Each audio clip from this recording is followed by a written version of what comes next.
हमारे बीच में सुमन गुप्ता जी भी हैं, वो भी लकीली उनकी ट्रेन आज थी, रिजर्वेशन नहीं हुआ इनका। कुछ मेरी भी गलती थी, कुछ हम लोग का सौभाग्य था कि उनको रहना था, रह गई। फिर उनकी ट्रेन शाम का टिकट करवाया है अमृतसर मेल का, तो बाई डिफॉल्ट उपस्थित है डॉक्टर सुमन गुप्ता। कल इनकी धारदारी कलम का कई लोगों ने जायजा लिया। धारदारी कलम बड़ी खूंखार महिला है, प्रेस काउंसिल के मेंबर हैं। मैं भी प्रेस काउंसिल में रहा हूँ 3 बार। क्या होता है प्रेस काउंसिल में, कभी कभी अखबारों में पढ़ते होंगे, वो सर्वोच्च बॉडी है अखबारों की। कल एक बात की बड़ी चर्चा हुई, सबने चर्चा की कि पत्रकारिता क्या है। आमतौर पर लोग तटस्थ हो जाते हैं, भाई 2 झगड़ा हो रहा है, हम क्यों बीच में पड़े, हम इसमें बीच में क्यों जाएं। कोई इश्यू आ गया, मुद्दा आ गया तो नेवर जी का काम है, सब कोई इन लोगों को काम धंधा तो है नहीं, ये लोग अपना बैठ के लिखते रहते हैं। कोई कविता है, कोई लेख है, उन लोगों का काम है जिनके पास कोई काम धंधा नहीं है। तो हम लोग तो सब बीच के तटस्थ हैं। इस तटस्थता को खत्म करना ही पत्रकारिता का धर्म है। इस पर दिनकर जी की मुझे कविता भी याद आ गई कि समर शेष है, समर शेष है नहीं पाप का भागी केवल व्याध, समर शेष है नहीं पाप का भागी केवल व्याध, जो तटस्थ हैं समय लिखेगा उनका भी इतिहास। ये कविता है दिनकर जी की। इस तटस्थता को, ये जो हम बीच में बैठे हैं मौन होकर के सब कुछ सह रहे हैं, सब कुछ बर्दाश्त कर रहे हैं, मुखरित नहीं हो रहे हैं, समझते कि मौन धर्म ही सबसे बड़ा धर्म है, इसको तोड़ना और आप अपनी बात कह सकें, आप अपने मन की बात को बता सकें, आपके जो विचार हैं उसको अभिव्यक्त कर सकें। एक किसी महापुरुष ने कहा था कि मैं आपके विचारों से भले ही सहमत नहीं हूं, ये आपकी विचार स्वतंत्रता के लिए मैं अंतिम दम तक लड़ूंगा। यह पत्रकारिता। आपसे हमारी असहमति हो सकती है, आपके विचारों में मेरे विचार में तालमेल नहीं भी हो सकता है, आपके विचारों से मैं विपरीत विचार भी रखता सकता हूँ, लेकिन आप विचार प्रकट कर सकें, आप अपनी बात कह सकें, इसके लिए मैं जान दे दूंगा। और यही अखबार का धर्म होता है। अखबार, सुमन जी ने कहा भाई हजारों अखबार निकले, अखबार तो निकलेंगे। अभी भी हमारे देश में 135 करोड़ लोग हैं, कितने अखबार हैं? अखबार वो निकलने चाहिए, अलग विषयों पर अखबार निकलने चाहिए। कल ही लोगों ने कहा बच्चों का अखबार ही नहीं है। पहले इतनी बच्चों की पत्रिका निकलती थी, हम लोग तो बच्चों की पत्रिका पढ़ करके पत्रकार बने। पहले मुझे याद है हिंदी यहाँ का डेली पेपर निकलता है विश्वमित्र, उसमें बच्चों का पेज था बाल बंडल। मैंने अपनी कलम वहीं से शुरू की थी। हर रविवार को बाल बंडल में बच्चों की कविता या चुटकुला कहानी कुछ भी हो, हम उसमें लिख के भेजते थे। और उनके संपादक थे सेवक जी, पीडी सेवक है। तो एक बार मैं इस हफ्ते मैंने बना के भेज दिया। उससे शुरू हुआ है।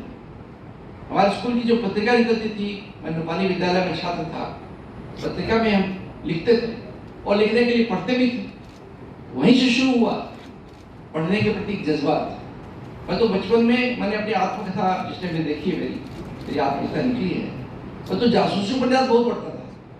मैंने आर्थर कॉनन डॉयल का कोई उपन्यास छोड़ा नहीं, सब पढ़े। डाकू मोहन से लेकर काली कोयल से लेकर सब तक। आर्थर कॉनन डॉयल दुनिया के प्रसिद्ध ये जासूसी उपन्यासकार है। एक आना भाड़ा लगता था, एक आना भाड़े में किताब मिलती थी, 8 आना जमा करता था, 1 आना भाड़ा लगता था। और बाथरूम में भी उपन्यास पढ़ता था जासूसी। और जिंदगी में सोचा था कि मैं एक बहुत बड़ा जासूस बनूंगा, एक तमन्ना थी, हमारा एम्बिशन था। बाद में एक व्यक्ति ने मेरी जिंदगी बदली, उसने मुझे दूसरी चीजें दी, दूसरे साहित्य को उपलब्ध कराया। और जब मैं उनको पढ़ने लगा तो मेरी फिर उसके प्रति रुचि बढ़ी। फिर मैंने पढ़ने लगा राजनीतिक उपन्यास, बाकी उपन्यास काफी पढ़ा।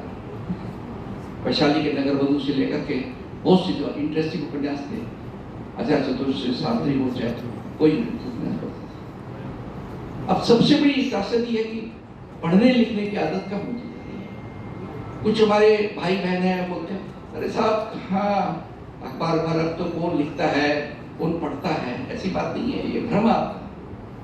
पहले से अखबार ज्यादा निकल रहे हैं, पहले से अखबारों की प्रसार संख्या बढ़ रही है। आप नहीं पढ़ते इसमें थोड़ी नहीं नहीं पढ़ रहा है। किताबें निकल रही हैं। अभी देखिए एक रेत की पर एक उपन्यास पर बोकर पुरस्कार मिला। किसको मिला? एक महिला को, गीतांजलि सिंह को।